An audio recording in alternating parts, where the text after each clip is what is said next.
இந்த தினத்தியான நிகழ்ச்சிக்கு உங்களை அழைப்பதில் நான் மிகவும் மகிழ்ச்சி அடைகிறேன். இன்று நாம் பார்க்க போகும் வேத வசனங்கள், சிங்கம் வருகிறது, உஷாராயிர. சிங்கம் சாத்தானை போன்று வருகிறது அல்லது சாத்தான் சிங்கத்தை போன்று வருகிறது, உஷாராயிர. ஆனால் வேதத்தை பார்த்தீங்கன்னா, கர்த்தருக்கு பயப்படுகிற பிள்ளைகள் மீது கர்த்தர் மிகவும் பரிவு உள்ளவராய் இருக்கிறார் என்று வேதம் சொல்லுகிறார். எனக்கு பிரியமான என் அன்பு தேவ பிள்ளைகளே, சிங்கத்தை பார்த்தாவே எல்லாருக்கும் பயம். சிங்கத்தின் குகையில தூக்கி போட்டுருவேன்னு சொல்லி இப்ப மட்டும் இல்லை, அந்த காலத்திலே தானியல் காலத்திலே பயப்படுத்தினாங்க, தூக்கியும் போட்டாங்க. ஆனால் கர்த்தரை நம்புகிற பிள்ளைகளுக்கு அவ்வாறு பயம் வேண்டாம், ஆண்டவர் இருக்கிறார் என்று சங்கீதம் 72:12 இவ்வாறு சொல்கிறது. Psalms 72 verse 12. He will rescue the poor when they cry to him. ஏழை மக்கள் ஆண்டவரை நோக்கி கூக்குரல் இடுவார்களே, ஆனால் அவர் அவர்களை காப்பாற்றுவார். He will help the oppressed who have no one to defend them. அவர் அமுக்கப்பட்ட மக்கள், எனக்கு யாருமே இல்லை, என்னை காப்பாற்ற யாருமே இல்லை என்று கஷ்டப்படுகிற மக்களுக்கு துணை நிற்கிறார் என்று வேதம் சொல்கிறார். ஒருவேளை நீங்கள் கஷ்டப்படலாம், ஏழ்மையில் இருக்கலாம், அழுது புலம்பிக் கொண்டிருக்கலாம், யாருமே எனக்கு இல்லை என்று. இனி நீங்கள் அவ்வாறு யாருமே இல்லை என்று புலம்ப வேண்டாம். உங்களுக்காக அருள்நாதர் இயேசு இருக்கிறார். அன்று மக்களை காப்பாற்றின அதே இயேசு கிறிஸ்து இன்றும் உங்களையும் என்னையும் காப்பாற்ற வல்லவராயிருக்கிறார். அந்த தேவனை பார்த்து நாம பரிசுத்தமாய் இருந்து அவரை நோக்கி கூக்குரல் இடும் பொழுது அவர் இறங்கி வர்றார். The book of Judges chapter 14 verse 5-6. நியாயாதிபதிகள் புத்தகம் 14ஆம் அதிகாரம் 5-6 வசனங்கள். Samson tore a lion's mouth apart with his bare hands. Samson ஒரு சிங்கத்தின் வாயை தன்னுடைய வெறும் கைகளால் கிழித்து போட்டான் என்று வேதம் சொல்லுகிறார். அடுத்த வசனம் சொல்றான், the spirit of the Lord empowered Samson. ஆண்டவருடைய ஆவி என்னோடு இருந்து என்னை பலப்படுத்தினதால் அந்த நிகழ்வு நடந்தது என்று சாம்சன் சொல்லுகிறார். இது பார்க்கும் பொழுது சாம்சன் அவர் திருமணம் செய்ய போகிற மனைவியை, எதிர்கால மனைவியை தின்னா என்கிற இடத்திற்கு பார்க்க போகிற பொழுது நடக்கிற நிகழ்வு. அந்த சிங்கம் இளம் சிங்கம், வீறு கொண்டு சண்டை இடுகிற சிங்கம். அந்த சிங்கம் இந்த சிம்சோனோடு போராடுகிறது. எப்படியாவது இவனை கொன்று அழித்து விட வேண்டும் என்று போராடுகிறார்.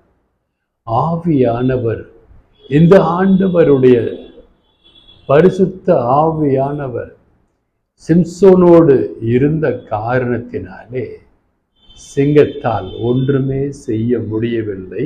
சிங்கத்தின் வாய் கிழிக்கப்படுகிறது. ஒருவேளை உங்களோடு என்னோடு இதே ஆண்டவரின் ஆவியானவர் உங்களோடும் என்னோடும் இருப்பாரேயானால், கர்ஜிக்கிற சிங்கம் போன்று சாத்தான் வந்தாலும் நீங்களும் நானும் அந்த சிங்கத்தின் வாயை எவ்வாறு சிம்சோன் பிளந்தானோ அவ்வாறே நீங்களும் நானும் நம்மை எதிர்க்கிற பொல்லாத சாத்தானுடைய வாயை பிளக்க முடியும் என்று தேவன் உங்களுக்கும் எனக்கும் இன்று வாக்கு தத்தம் கொடுக்கிறார். தானியேல் ஆகமம் 6ஆம் அதிகாரம் 22 23 வசனங்களை பார்க்கும் பொழுது The book of Daniel chapter 6 verse 22 to 23 இவ்வாறு சொல்கிறது, My God sent his messenger to shut the lion's mouth. தானியேல் சொல்லுகிறார், என்னுடைய தேவன் தன்னுடைய தூதரை அனுப்பி சிங்கத்தின் வாயை கட்டி போட்டார்.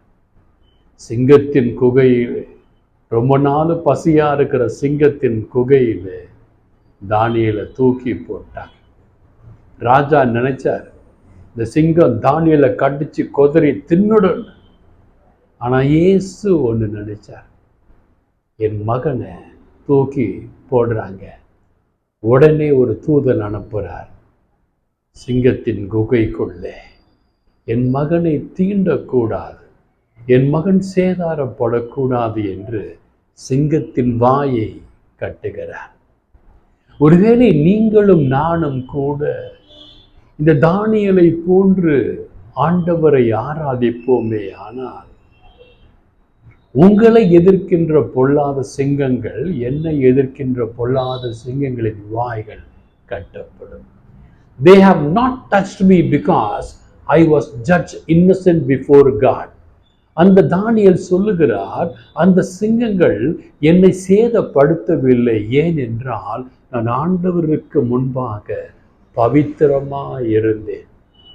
இன்று கூட உங்களையும் என்னையும் சிங்கங்கள் சேதப்படுத்துகிறது என்றால் நீங்களும் நானும் ஆண்டவரின் முன்பாக பவித்திரமாய் இல்லை. உங்களுக்கு உணவு தட்டுப்பாடு, உங்களுக்கு பண தட்டுப்பாடு, உங்களுக்கு பதவி உயர்வு, உங்கள் பிள்ளைகளுக்கு சரியான நேரத்தில் திருமணம் நடைபெறவில்லை, உங்களுக்கு நோய் நோக்காடுகள், உங்கள் பேர பிள்ளைகளுக்கு சுகவீனங்கள், இவையெல்லாம் வருகிறது என்றால் you are not judged innocent before God. நீங்கள் ஆண்டவருக்கு முன்பாக உத்தமனாய் இருக்காத காரணத்தினாலே, நான் ஆண்டவருக்கு முன்பாக உத்தமனாய் இல்லாத காரணத்தினாலே சாத்தான் அனுமதிக்கப்படுகிறான்.